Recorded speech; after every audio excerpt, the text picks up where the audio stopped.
ಮತ್ತು BPL card ರದ್ದತಿಗಳಿಗೆ ಸಾಕಷ್ಟು ವಿರೋಧ ವ್ಯಕ್ತವಾಗ್ತಿದೆ ಸರ್. ರದ್ದಾಗಿಲ್ಲ. BPL ಕಾರ್ಡು ರದ್ದಾಗಿಲ್ಲ, APL ಕಾರ್ಡು ರದ್ದಾಗಿಲ್ಲ. ಇದು ರಾಜಕೀಯವಾಗಿ ಅವರು ಮಾತಾಡ್ತಾ ಇದ್ದಾರೆ. ಈಗ BPL ಇಡೀ ರಾಜ್ಯ ದಕ್ಷಿಣ ಭಾರತದಲ್ಲೇ 80% ಇದೆ. ಇದೇನು ಕೆಲವರು BPLಗೆ ಅರ್ಹರಲ್ಲದವ್ರು ಇದ್ದಾರೆ. ಅದನ್ನು ತೆಗೆಯೋ ಕೆಲಸ ಮಾಡಿದ್ದೀವಿ. ಅವ್ರನ್ನ APLಗೆ ಹಾಕ್ತೀವಿ, ಅವ್ರು ರದ್ದು ಮಾಡೋದಿಲ್ಲ. ಅವ್ರಿಗೆ ಬೇರೆ ಬೇರೆ ಸೌಲಭ್ಯಗಳು ಏನು ಬೇಕಾದರೆ ಸಿಗ್ಬೋದು. APL ಇರ್ತಾರೆ, ರದ್ದು ಮಾಡೋದಿಲ್ಲ. BPL ಕಾರ್ಡು ರದ್ದಿಲ್ಲ, APL ಕಾರ್ಡು ರದ್ದಿಲ್ಲ. ಯಾರು BPLಗೆ ಅರ್ಹರಲ್ವೋ ಅಥವಾ ಅನುಕೂಲಸ್ಥರಿದ್ದಾರೆ, ಇನ್ಕಮ್ ಟ್ಯಾಕ್ಸ್ ಪೇ ಮಾಡ್ತಾರೆ, ಅಂಥವ್ರನ್ನ APLಲ್ಲಿ ಇಡ್ತೀವಿ ಇಷ್ಟೇ. ಇವತ್ತು ತಮಿಳುನಾಡು, ಕೇರಳ, ಆಂಧ್ರ ಪ್ರದೇಶ್, ತೆಲಂಗಾಣ ಯಾವುದೂ 50 ಮೇಲೆ ಇಲ್ಲ. ನಮ್ಮಲ್ಲಿ 80 ಭಾಗ ಇದೆ. ಅಂದರೆ ಬಂದಂಥ ಸರ್ಕಾರಗಳು ಬರ್ತಾ ಮಾಡ್ತಾ 6.5 ಕೋಟಿ ಜನದಲ್ಲಿ 4.25 ಕೋಟಿಗೆ ಫಲಾನುಭವಿಗಳಿದ್ದಾರೆ. ಅರ್ಥ ಮಾಡ್ಕೊಳ್ಳಿ. ಆದ್ದರಿಂದ ಇದರಲ್ಲಿ BPLಗೆ ಅರ್ಹರಲ್ಲದೆ ಇರೋರನ್ನ APLಲ್ಲಿ ಇಡೋ ಕಾರ್ಯಕ್ರಮ ಪ್ರಕ್ರಿಯೆ ಶುರು ಮಾಡಿದ್ದೇವೆ. ಅದು ಆದ ತಕ್ಷಣ ಮತ್ತೆ ಹೊಸದಾಗಿ ಕೆಲವರಿಗೆ BPL ಕಾರ್ಡ್ ಸಿಕ್ಕದೆ ಇರಬಹುದು, ಅದನ್ನು ಓಪನ್ ಮಾಡ್ತೀವಿ.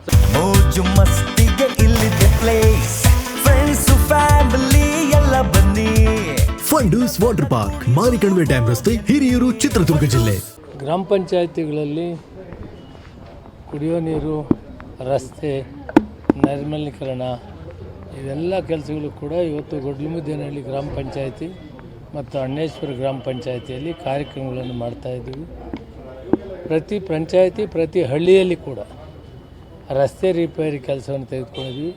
ಇವತ್ತು ಸುಮಾರು ಗೊಡ್ಲುಮುದ್ದೇನಹಳ್ಳಿ ಪಂಚಾಯತಿಯಲ್ಲಿ 15 ಗ್ರಾಮ ಇದೆ.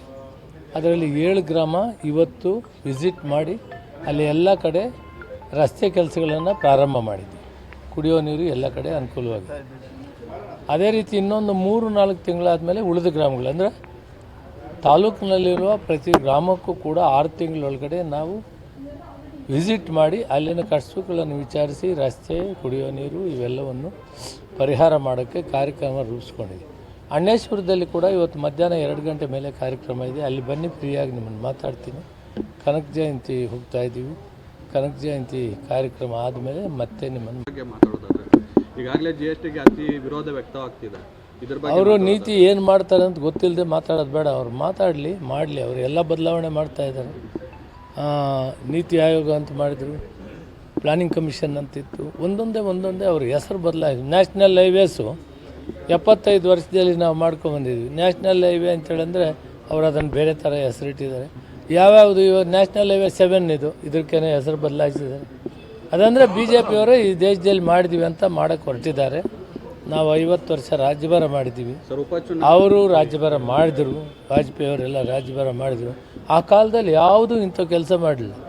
ಮೋದಿಯವರು ಪ್ರಧಾನಮಂತ್ರಿ ಆದಮೇಲೆ ಅವರು BJP ಹೆಸರು ತಗೋಬೇಕು ಅಂತ ಇರೋದನ್ನು ಹೆಸರು ಬದಲಾಯಿಸ್ತಾ ಇದ್ದಾರೆ. ಬಟ್ ಕೆಲಸ ಮಾಡೋಕ್ಕಾಗ್ತಾಯಿಲ್ಲ. ಬಡವರ ಕಣ್ಣೀರು ಒರೆಸಲಿಲ್ಲ, ರೈತರಿಗೆ ಸಾಲ ಮನ್ನಾ ಮಾಡಲಿಲ್ಲ, ಬಡವರಿಗೇನು ಸಹಾಯ ಮಾಡ್ತಾ ಇಲ್ಲ. ಆದರೆ ಇಂಥ ಕೆಲಸಗಳು ಕೈ ಹಾಕಿದ್ದಾರೆ. ಅದರ ಬಗ್ಗೆ ಮುಂದೆ ಅವ್ರು ಏನೇನು ಮಾಡ್ತಾರೋ ನೋಡಿ ಮಾತಾಡೋದು. ವಿಜಯಪುರ ರಸ್ತೆ ಕಾಮಗಾರಿಗೆ ಚಾಲನೆ ಕೊಟ್ಟರೆ, ಬಟ್ ಇದುವರೆಗೂ ಕೂಡ ಈಗ ಅದು ಸ್ವಲ್ಪ ವ್ಯವಸ್ಥೆ ಲೇಟ್ ಆಯಿತು. ಈಗೆಲ್ಲ ಈ ತಿಂಗಳಲ್ಲಿ ಈ ರಸ್ತೆನೂ 4 ಲೈನ್ಸ್ ಆಗೋದು, ಕಾಂಕ್ರೀಟ್ ರಸ್ತೆ ಆಗುವಂಥದ್ದು, ಮತ್ತು ವಿಜಯಪುರದಲ್ಲಿ 4 ಲೈನ್ಸ್ ಕಾಂಕ್ರೀಟ್ ರಸ್ತೆ ಆಗೋದು 1 ತಿಂಗಳಲ್ಲಿ ಶುರುವಾಗ್ತವೆ. ಇದೆ ಸರ್, ರಾಜ್ಯಾದ್ಯಂತ ಆಪರೇಷನ್ ಕಮಲ 100 ಕೋಟಿ ಆಫರ್ದು ಸಾಕಷ್ಟು ಚರ್ಚೆ ಆಗ್ತಿದೆ ಸರ್. ಏನಪ್ಪ, ನನಗೆ ಯಾರು ಕೇಳಿಲ್ಲ ವಿಷಯ, ನನಗೆ ಅದು ಗೊತ್ತಿಲ್ಲ. ಸಾಕಷ್ಟು MLAಗಳು ಕೂಡ ಹೋಗೋದಕ್ಕೆ ಯಾರು ಹೋಗೋದಿಲ್ಲ. ನಡೀಪ, ನಮ್ಮಲ್ಲಿ ಯಾರೂ ಇಲ್ಲ. ನಮ್ಗೆ ಆಫರು ಬಂದಲ್ಲ, ಯಾರೂ ಕಾಂಗ್ರೆಸ್ನವ್ರಿಗೆ ಹೋಗೋದು ಇಲ್ಲ. ನಡಿ. Thank you.